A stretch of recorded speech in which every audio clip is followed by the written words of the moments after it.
Hi everyone. Today we're going to work on something that I think is a traditional part of Halloween, and that is candy.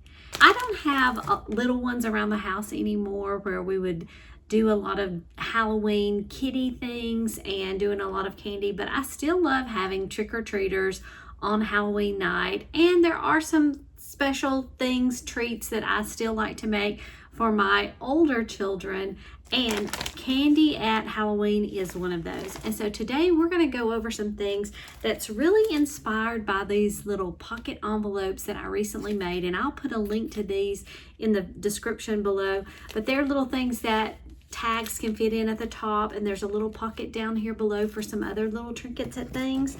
I recently saw these gift sacks at the Dollar Tree, and they are such beautiful designs, and I know I'm going to be using them beyond what they are for candy, but I thought let's take a little bit of time today and let's decorate our candy more than just filling the bag, but we're going to do some little extra things that you may want to consider doing for your Halloween treats.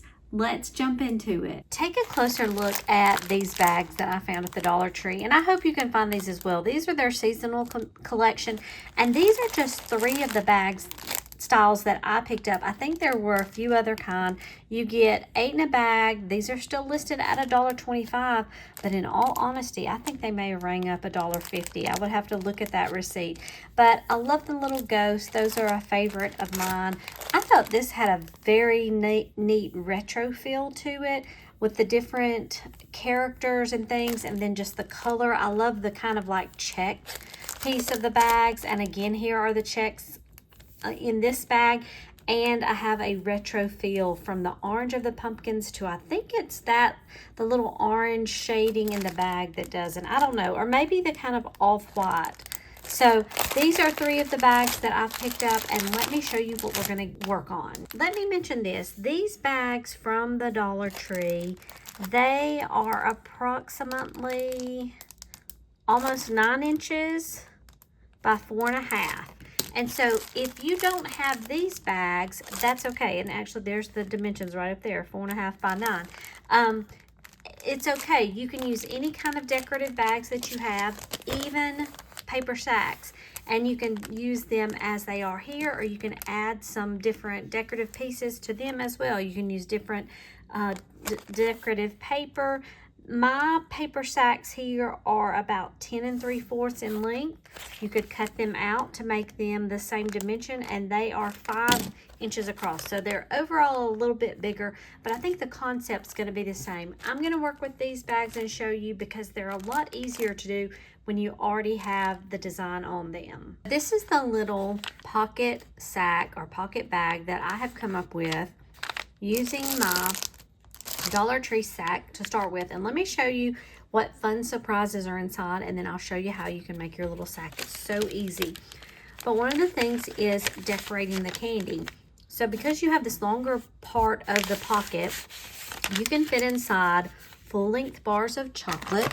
This is just a Hershey's chocolate bar, as you can see from behind the paper here. I've got it hidden. I don't want to pull it out all the way because of the edges that they poke out a little bit more. But we're going to talk about different things that you can do with decorating your candy bars. They fit perfectly right inside here. You can also add other candies if you want inside. This is a sack, but we have glued down the sides, and I'll show you that. I've also fit in some Welch's fruit snacks in the little Halloween version, so you've got that strong purple packaging. And then the caramel apple pops. Aren't those great? You could do Tootsie Pops, whatever, but I've made this cute little thing with a stamp here, and I'm going to show you how you can do that, whether you have this stamp or any other stickers, whatever you want to do. So this is the cute little package that I've come up with, and let me show you how to make some of these. So for me, what I think is one of the easiest parts is actually doing the sack part, and then thinking about what you want to put inside of your sack is another thing, and then decorating up that candy. You can put the candy in as it is or do some decorating, and that's what I like to do. So I think I'm going to show you how to do it with this bag here. Get this packaging open. So I'm going to go here with the package. It has the really retro look to me, and it's just a sack, right? A regular sack that we can open up. It's several inches wide, but what we're going to do is we're going to make use of this fold that's here on the sack, and that's the portion that I'm going to fold up. Now, there's nothing wrong with just stuffing this sack. We're going extra, and so I'm going to try to fold this right along that bottom of the sack line. You know how the sack bends up like that? That's where I'm folding it. It's about 2.5 inches, but hey, we don't have to do any measuring with this. You're not necessarily going to have to do any cutting with the bag or anything. Maybe some cutting for the papers that you're going to cover the candy, but that's it. Now, you can decide we want to put some adhesive along these edges right here. You can use glue or tape. I think I'm going to start off, I'm going to put a line of just my tape runner to get it to hold so that we can get working on this. But I'm also going to put some glue down so that we will have a more permanent hold on this.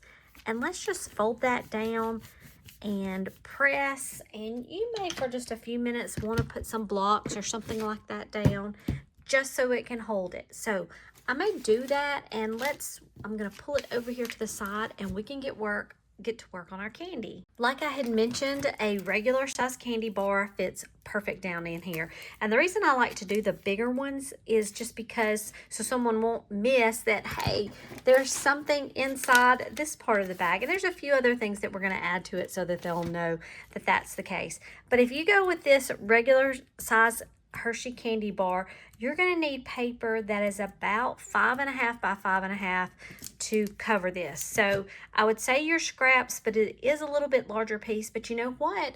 You could do less than that. I'm covering most of the bar. You could cover just down the center or something like that. If you have scraps, or, you know, I always talk about using scrapbooking paper, but if you have wrapping paper or that sort of thing, be creative in what you're using. Even napkins would work for something like this. Just some kind of cute design. I've got this paper right here that I thought would look good also with the bag itself, and I'm going to wrap it so that the words show up on top.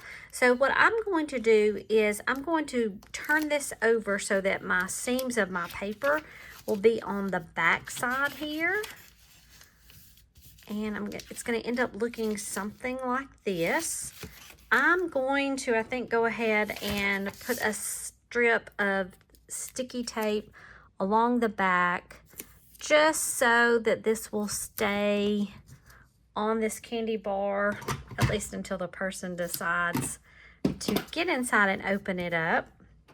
If you're like me, a lot of times, here's confession time, when I do these bags or something, candy decorations for my children, a lot of times I will say, I'll take the scraps, don't throw things away like this paper.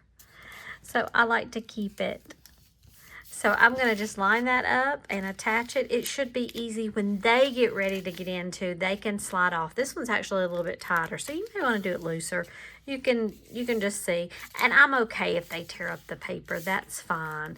But if they keep it in good shape, hey, I'll take it back and use it as a scrap. So here's what I've got. Now, if you'll remember from the piece I did earlier, I've got this cute image that I found that I just put on the front. You don't have to do it. The paper is enough. I think I'm going to just go with this as it is. I didn't think about that at first with the paper. I think it is great as it is. Now, I'm also going to show you how I decorated the little sucker, and that is so easy as well. So when you're thinking about your candy too, and if you're wanting to decorate, when you're wanting to put anything on a sucker, it's usually a little bit easier if you get the flat suckers. I know there's a lot of different lollipops and stuff out now that are flatter. Nothing wrong with Dum Dums. I have actually bought a pack, I believe it was Dum Dum, but they were the flatter kind. And so, but these work to me better when you can just lay them flat on something. I have a glitter sheet that has come in one of my little, actually, Halloween packs, and then I have a scallop punch. Talking about the punches, I was looking at my punches when I was getting these out. A lot of my punches I've had for a long time, And to me, that's another thing, especially if you're just building up your crafting supply. Think of products that you're going to use long term. I have had this for a long time and I use it. It's one of my favorites. I don't plan to get rid of it and I hope it will last. Before I put that piece together, I wanted to show you a little bit of how I made these little witches hats using the stamp set from Stampin' Up! Called Bewitching. And first I just stamped out a few in purple and I also stamped a few in black because I know I'm using it on this project, but I love these little hats so much that I'm pretty sure I'll use them again. Then I did a little bit of coloring. I used my Stampin' Up! Markers for the most part and just am adding some color to that, and then we will be using these on our different little candy pieces. So it's really easy. I just want to encourage you, if you've got stamp sets, to use those, and let's put these cute little images on all of our different little candies. I'm going to use this scallop, and this one is another one. This little witch's hat. This was a stamp set a couple of years back from Stampin' Up, and I think it's so cute. I love to do the coloring. Let's go though. I think I'm going to use this little black one with the orange, and I wanted to show you this when I stamped it. And I'm bad about this when I have stamps that have the rubber on it. I will go too far, but I knew that I was stamping it out, so I was okay with it.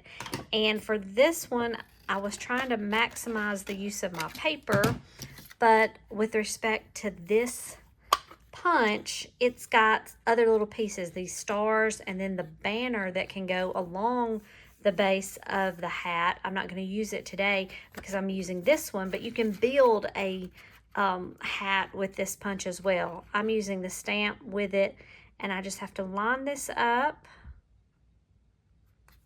and I'm going to punch that out. And of course it punches out all the pieces that are under there, so I've got stars and everything that come out. I'll use that for another project. But this was a cute little Halloween set to have and keep throughout the years. Now another thing is, you'll notice this, I used a black memento ink to stamp this, and it came out, I kind of rubbed it and missed that, but I thought it gave it kind of a shadowy kind of, you know, light shining here. I'm using it. I'm going to use this with it and place it right there. I think this is a great option to have pop dots on it. So let me grab those little foam pieces. So I'm going to add these 2 pieces of foam right here. I like also how this stamped piece extends beyond the scalloped piece. I've done these before when I like to layer the scallop piece with a circle. And I used to have a great stamp set that was for Halloween, and I got rid of it, and I wish I still had it. So I always try to encourage you, if you have a set that you really, really like, think twice before you get rid of it. Okay, so I'm just going to attach this with a little bit of tape runner. Again, I want whoever's getting this, I want the item to stay for the looks, but we know they want to get into the candy, so we want to make it easy for them to take that piece off. So I'm just placing this cute little piece on our sucker. So we've got the 2 little designed pieces that have just been bumped up a notch with the decorative papers and the stamped items. Now let's check our bag out and get ready to fill it up. So I think our bag is glued and ready. So I'm going to fill this up. I like to put the candy bar in the top, and then let's go ahead. I thought because there's so many other things, you can put other things down in here, but just for today's presentation, I'm just going to do that. And I've got my little Welch's fruit snacks and pop our little sucker in. I may have a couple of other little surprises that I may come back on another video because I want to show you how to make some things, and we may add them to our little bags. But to me, these are great little treat bags. They would make great things for your children, but also maybe neighborhood kids or family friends. Great for co-workers to give a little treat, something like this. And to me, the bags they just add so much. We can do this, of course, with our decorative paper, but it was so easy with the bags already made. So I would encourage you, if you see some cute bags you want to do, try this. grab you a few snacks, and you will make someone's day, I promise. So I will be back to share some other little candy treats I have, and of course more Halloween decorations. See you on the next video.